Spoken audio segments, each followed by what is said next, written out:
이번 영상은 지난 20여 년간 한 번 출제된 문제들에 대한 5번째 영상입니다. 5번째 영상은 심리치료 및 자문교육 재활 영역의 문제들입니다. 첫 번째 문제는 심리치료의 효과성을 검증하는 방법을 2가지 쓰고 설명하라는 문제입니다. 이 문제도 관점에 따라 다양한 답안이 가능할 것으로 생각됩니다. 여기서는 2가지 답안을 제시해 보겠습니다. 두 답안을 보시고 본인이 더 맞다고 생각하는 답안을 기억하시기 바랍니다. 첫 번째 답안은 통계적으로 효과성을 검증하는 방법 2가지입니다. 첫째로는 실험 설계에 의한 방법입니다. 이는 실험 집단과 통제 집단을 구성하여 심리치료의 효과를 검증하는 방법입니다. 둘째는 메타 분석에 의한 방법입니다. 특정 심리치료의 효과를 연구한 많은 개별 연구를 일정한 방식으로 통합하여 효과성을 분석하는 방법입니다. 두 번째 답안은 통계적 검증에 의한 방법과 임상적 검증에 의한 방법입니다. 통계적 검증에 의한 방법은 심리치료의 효과성에 대한 연구 가설을 설정하고 이를 통계 분석을 통해 효과가 유리한지를 검증하는 방법입니다. 임상적 검증에 의한 방법은 임상적 관점에서 내담자에게 유의미한 변화가 있었는지를 검증하는 방법입니다. 다음 문제는 개인의 취약성과 환경적 스트레스가 상호작용하여 정신장애로 발병한다고 보는 통합적인 입장의 모델 명칭과 이 모델에서 개인의 취약성에 해당하는 정신장애 발생 원인을 2가지 제시하라는 문제입니다. 문제에서 설명하는 모델은 취약성 스트레스 모델입니다. 이 모델은 크게 취약성과 스트레스라는 2가지 관점을 통해 정신질환을 설명합니다. 이 모델은 특정한 정신병리에 취약한 특성을 지닌 개인이 스트레스 사건을 만날 때 정신질환이 발생하게 된다고 가정합니다. 이 모델의 강점은 스트레스 요인만 가지고 정신병리를 설명하려고 할 때 생기는 여러 문제들을 보완해 줍니다. 이 모델에서 얘기하는 정신장애의 발생 원인, 즉 개인의 취약성을 구성하는 요인은 첫째, 생물 유전적 요인입니다. 이는 유전자 또는 뇌구조 이상 등 출생 전후의 결함을 포함합니다.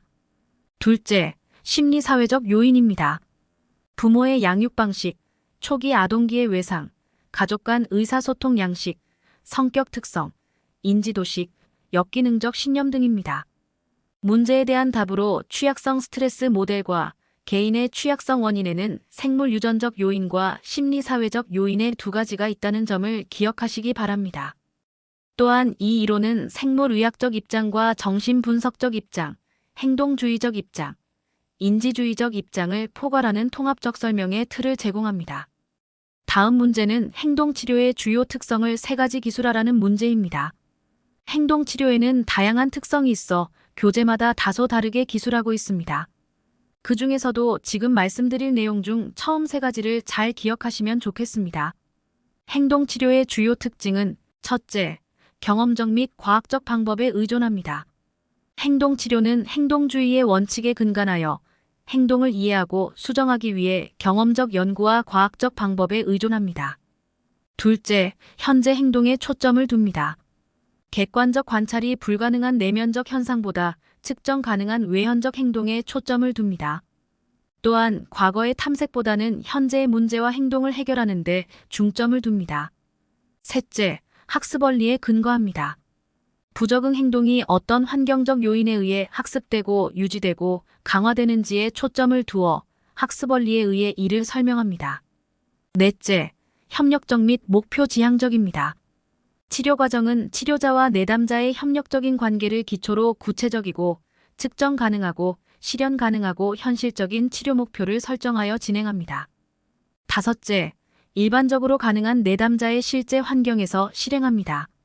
이번 문제는 행동 수정을 목적으로 한 행동치료의 기법을 5가지 쓰라는 문제입니다. 행동치료 기법으로는 토큰 경제, 홍수법, 용암법, 주장훈련, 체계적 둔감법, 조형, 타임아웃, 심적 포화, 모델링, 노출법 등이 있습니다. 본인에게 익숙한 5가지를 기억하시기 바랍니다. 다음 문제는 빈칸에 들어갈 용어를 쓰라는 것입니다. 첫 번째 질문으로 통제자극 유형 중 어떤 반응이 특정 자극에 존재하는 경우에만 강화되는 것은 변별자극입니다. 두 번째 질문으로 어떤 반응이 특정 자극에 존재하는 경우에만 소거되는 것은 소거자극입니다. 이번 문제는 행동치료 방법 중 용암법과 조영법에 대해 설명하라는 문제입니다. 용암법은 자극을 점진적으로 조절하여 궁극적으로 변화된 자극 또는 새로운 자극에 대해 반응하도록 하는 방법입니다. 즉, 반응에 도움을 주는 단서를 점차적으로 줄여서 궁극적으로 단서 없이도 반응할 수 있도록 하는 방법입니다. 대표적인 예로 글씨 쓰기 연습을 할 때 점선을 제공하였다가 점차 자극인 점선을 회수하는 것을 들 수 있습니다. 조영법은 궁극적으로 바라는 행동 쪽으로 서서히 접근해 가도록 차별 강화를 해주는 방법입니다. 즉, 원하는 행동을 여러 단계로 나누어 구성한 후 강화를 주어 그 전의 행동은 소거하고 점차적으로 원하는 행동을 완성해 가는 방법입니다. 예를 들어 공부하는 시간을 점차 늘려갈 때 시간을 늘려가며 강화를 주는 경우입니다. 참고로 용암법과 조영법의 차이를 살펴보면 용암법은 반응이 동일하게 유지되며 자극의 점진적 변화를 가하는 것이고 조영법은 자극이 동일하게 유지되며 반응의 점진적 변화를 주는 것입니다. 이번 문제는 만성 조현병 환자에게 인사하는 기술을 가르치려고 할 때 토큰 경제의 활용 방법을 5단계로 구분하여 설명하라는 문제입니다. 이 문제에 대한 답안도 교재에 따라 다양하게 설명하고 있습니다. 그중 제일 바람직해 보이는 답안을 제시해 보겠습니다. 토큰 경제의 활용 방법은 첫째, 목표 행동을 선정합니다. 변화시키고자 하는 목표 행동을 정하는 단계입니다. 즉, 다른 사람을 만났을 때 상대방에게 인사하기입니다. 둘째, 목표 행동의 기초선을 측정합니다. 우선 변화시키려는 목표 행동의 기초선을 측정합니다. 즉, B씨가 평소 다른 사람에게 인사하는 횟수와 빈도 등을 측정합니다. 셋째, 강화물을 선정합니다. 바람직한 목표 행동에 따라 지급하는 토큰과 교환할 강화물을 정합니다. 즉, 바람직한 인사 행동에 대해 지급하는 토큰과 교환할 강화물을 B씨와 협의하여 정합니다. 넷째, 교환 비율 등 상관표를 작성합니다.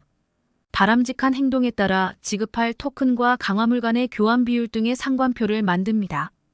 즉, 인사 행동을 점수화하고 누적 점수에 따라 토큰을 지급하고 토큰과 강화물의 교환 비율 등을 명시한 상관표를 작성하여 공유합니다.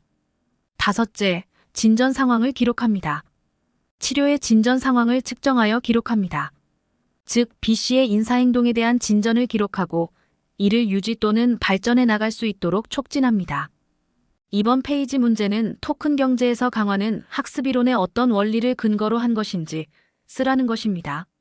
강화하고자 하는 행동을 하면 토큰을 지급하여 행동을 빈도수를 늘리는 조작적 조건 형성의 원리를 근거로 한 것입니다.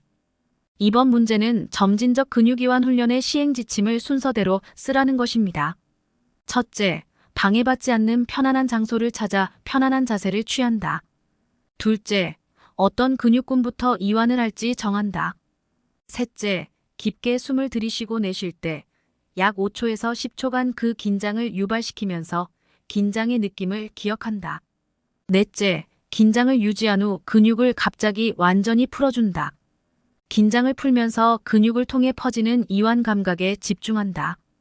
다섯째, 긴장했을 때와 이완했을 때의 느낌을 비교해가면서 음미해본다. 여섯째, 다음 근육군을 선택하여 한 번에 하나씩 긴장시키고 이완하는 것을 반복한다. 이번 문제는 행동 수정 원리에서 자기통제 프로그램의 일반적인 5단계를 쓰라는 문제입니다. 자기통제 프로그램의 5단계는 1단계는 문제 구체화 및 목표 설정, 2단계는 변화에 대한 서약, 3단계는 자료 수집과 문제 원인 분석, 4단계는 프로그램 설계와 실행, 5단계는 재발 예방과 유지입니다. 이 5단계를 잘 기억하시기 바랍니다. 이번 문제는 행동평가의 4가지 변인으로 불리는 SORC의 의미와 각각에 대해 설명하라는 문제입니다. SORC는 첫째, S는 자극입니다. 개인의 증상이나 문제 행동을 촉발하는 외부 또는 내부 요인을 의미합니다. 둘째, O는 유기체입니다. 자극을 경험하고 반응을 일으키는 개인을 의미합니다. 자극을 받아들이는 유기체의 내부에서 일어나는 생리적이고 심리적인 요인들 모두를 가리킵니다.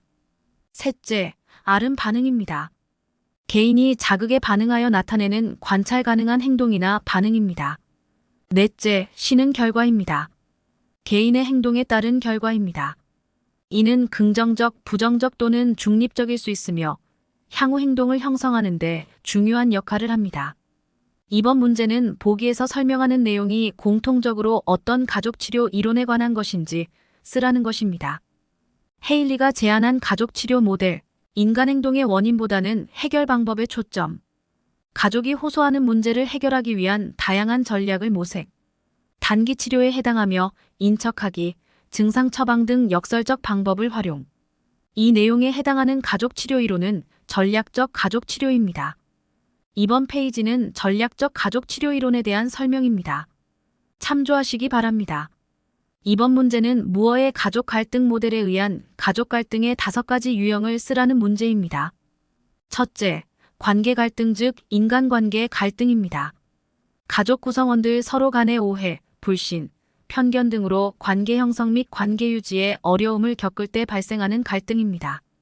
둘째, 자료 갈등 또는 사실관계 갈등입니다. 동일한 자료 혹은 사건에 대해 서로 이해하는 바가 달라서 사실관계에 대해 각자 다른 입장을 주장할 때 발생하는 갈등입니다. 셋째, 이익 갈등 또는 이해관계 갈등입니다. 자원은 한정적인데 비해 그것을 원하는 사람이 많을 때 발생하는 갈등입니다. 넷째, 가치 갈등 또는 가치관 갈등입니다. 가족 구성원 간 신념이나 가치관의 차이로 인해 발생하는 갈등입니다. 다섯째, 구조 갈등 또는 구조적 갈등입니다. 적합하지 않은 제도, 규제, 풍습, 힘의 불균형 등 구조적 문제나 한계로 인해 발생하는 갈등입니다. 이번 문제는 심리적 응급처치의 방법을 5단계로 구분하여 설명하라는 문제입니다.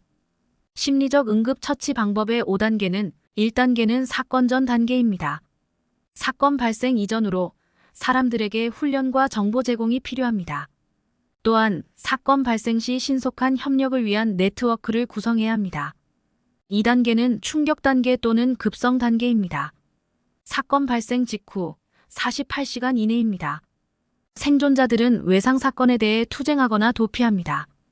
얼어붙거나 항복하는 식의 모습을 보이기도 합니다. 생존자들의 기본적인 욕구를 파악한 후 심리적 응급처치를 시도해야 합니다. 3단계는 구출 단계 또는 반응 단계입니다. 사건 발생 후 일주일 이내입니다. 생존자들의 현 상태를 파악하고 그들의 욕구가 얼마나 잘 다루어지고 있는지 파악해야 합니다. 고위험자가 선별되었다면 적절한 의료기관에 의뢰해야 합니다. 아웃리치 연계 활동도 필요합니다. 4단계는 회복 단계입니다. 사건 발생 후 1주에서 4주까지입니다. 회복이 진행되고 있는 환경, 생존자, 그리고 제공되는 서비스를 종합하여 점검할 필요가 있습니다. 이를 통해 회복과 탄력적 적응을 도와야 합니다. 5단계는 재통합 단계입니다. 사건 발생 후 2주에서 2년까지입니다. 생존자들이 외상 사건을 자신의 삶에 통합하는 단계입니다. 개인에 따라 짧게는 2주부터 길게는 2년까지 그 기간이 다양합니다. 필요시 생존자들을 치료에 의뢰하여 증상 완화 및 기능 증진을 도와야 합니다. 이번 문제는 아동의 PTSD 진단에서 성인과 차별되는 재경험의 특징적 증거를 3가지 기술하라는 문제입니다. DSM-5에 의한 아동의 PTSD 진단에는 다음과 같은 특징적 증거가 있습니다. 첫째, 심상, 사고 또는 지각을 포함하여 사건에 대한 고통스러운 기억이 반복적이고 집요하게 회상된다. 특히 아동의 경우 외상의 주제나 국면이 반복적인 형태의 놀이로 표출될 수 있다. 둘째, 사건에 대한 반복적이고 고통스러운 꿈을 꾼다. 특히 아동의 경우 내용을 알 수 없는 무서운 꿈을 꾸기도 한다. 셋째, 경험 재현의 느낌, 환상, 망상, 그리고 해리성 환각 재현의 사파들을 포함하여 외상적 사건이 마치 되살아나는 듯한 행동이나 느낌을 가진다. 특히 아동의 경우 외상 특유의 재현이 나타날 수 있다. 진단 기준을 외우는 것은 항상 쉽지 않은 것 같습니다. 핵심적인 내용을 자기 방식으로 소화하여 외우시면 좋겠습니다. 다음 문제는 자폐 스펙트럼 장애의 진단 기준 중 사회적 의사소통 및 사회적 상호작용의 결함 기준을 2가지 적고 자폐 스펙트럼 장애로 통합된 DSM-4의 장애 명칭을 2가지 쓰라는 문제입니다. 사회적 의사소통 및 상호작용 결함에 대한 진단 기준은 첫째, 사회적 정서적 상호작용 및 범위에서의 결함입니다. 예를 들어 비정상적인 사회적 접근, 상호 주고받는 대화를 정상적으로 나누지 못함, 관심이나 감정, 정서를 공유하지 못함, 사회적 상호작용을 개시 또는 반응하지 못함 등입니다. 둘째, 사회적 상호작용을 위해 사용되는 비언어적 의사소통 행동에서의 결함입니다. 예를 들어 언어적 비언어적 의사소통을 잘 통합하지 못함, 눈맞춤과 신체적 언어 사용이 비정상임 또는 제스처 이해와 사용에서의 결함, 얼굴 표정과 비언어적 의사소통이 전반적으로 결여 등입니다. 셋째, 관계를 발달시키고 유지하고 이해함에 있어서 결함입니다. 예를 들어 다양한 사회적 맥락에 맞게 행동을 조정하는 데에 어려움을 보임, 상상 놀이를 공유하거나 친구 사귀기에 어려움을 보임, 또래들에 대한 흥미 결여 등입니다. 파란색으로 표시된 결함의 내용을 잘 기억하시기 바랍니다. 자폐 스펙트럼 장애로 통합된 DSM-4의 장애는 자폐성 장애, 아스퍼거 장애, 소화기 붕괴성 장애 등이 있습니다. 자폐성 장애와 아스퍼거 장애를 기억하면 좋겠습니다. 다음 문제는 순환 성장애의 진단 기준을 3가지 작성하라는 문제입니다. DSM-5에 의한 순환 성장애의 진단 기준은 다음과 같습니다. 첫째, 최소한 2년 동안, 아동과 청소년의 경우는 최소 1년 동안, 경조증 사파의 기준에 부합되지 않는 경조증적 증상들이 있는 다수의 기간과 주요 우울사파의 기준에 부합되지 않는 우울증적 증상들이 있는 다수의 기간이 나타난다.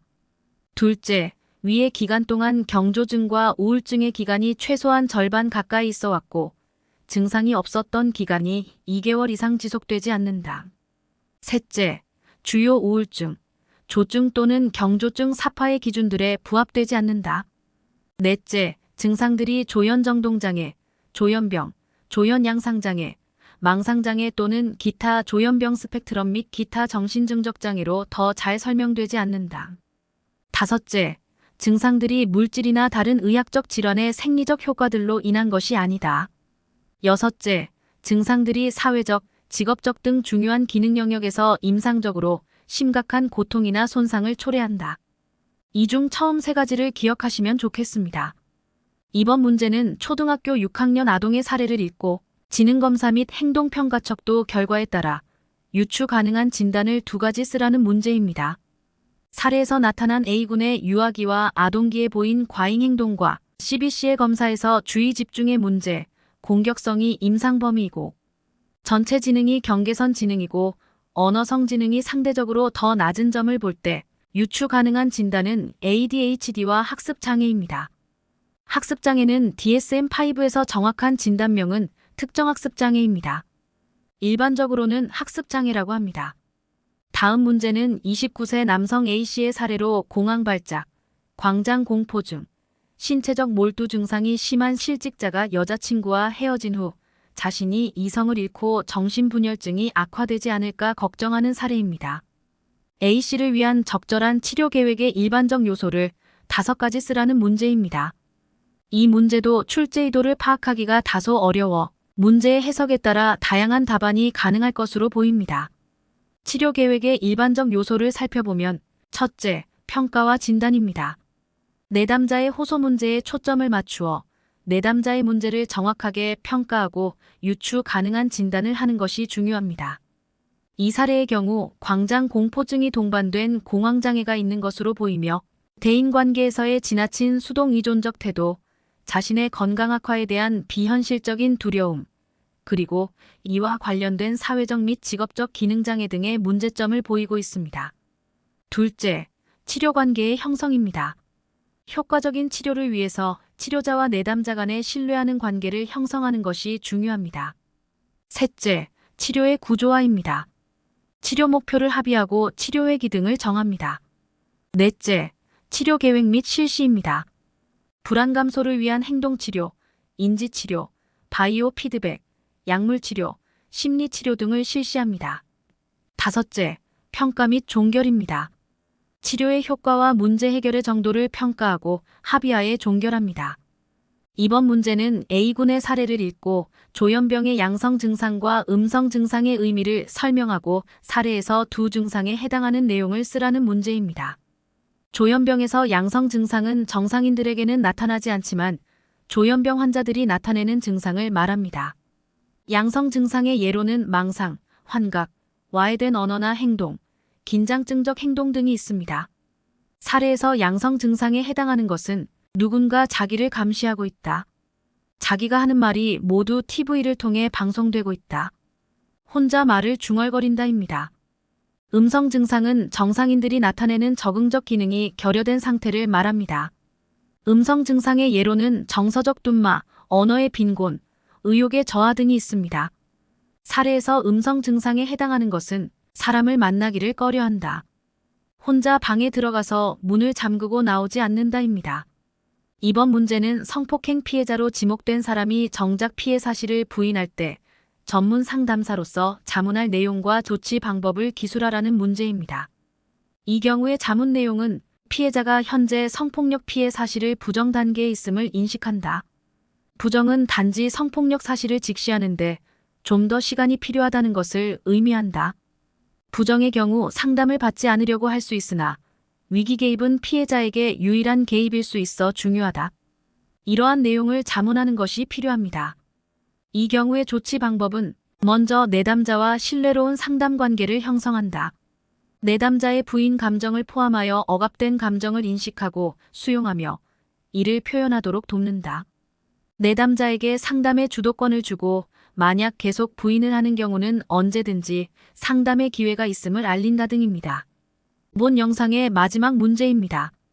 상담 슈퍼비전에서 회기 기록의 장점을 3가지 기술하라는 문제입니다. 상담 회기 기록의 장점은 첫째, 슈퍼바이지의 자기 통찰. 슈퍼바이지는 회기 기록을 하면서 상담 회기에 대한 더 깊은 통찰을 얻을 수 있습니다. 또한 자신의 내담자에 대한 이해와 사례 개념화를 다시 점검할 수 있습니다. 둘째, 슈퍼바이저의 회기 모니터링 및 평가, 향후 상담 전략의 수립. 슈퍼바이저는 상담 회기의 진행 상황을 효과적으로 모니터링하고 상담 개입의 효과를 평가하고 슈퍼바이즈에게 맞춤형 피드백을 제공하여 향후 회기에 대한 전략을 수립할 수 있습니다. 셋째, 교육적 행정적 자료. 슈퍼바이저는 회기 기록을 통해 슈퍼바이즈의 강점, 성장 영역, 전문성 개발 요구사항 등을 식별하여 슈퍼바이즈의 전반적인 상담 역량을 향상시킬 수 있습니다. 회기 기록은 행정적으로 추후 회기 기록의 열람 및 제출이 필요할 시 또는 다른 상담자에게 이관 시 중요한 행정자료의 역할을 합니다. 지금까지 긴 영상을 공부하시느라 수고 많으셨습니다. 보다 나은 내용으로 다음 영상에서 다시 뵙겠습니다. 감사합니다.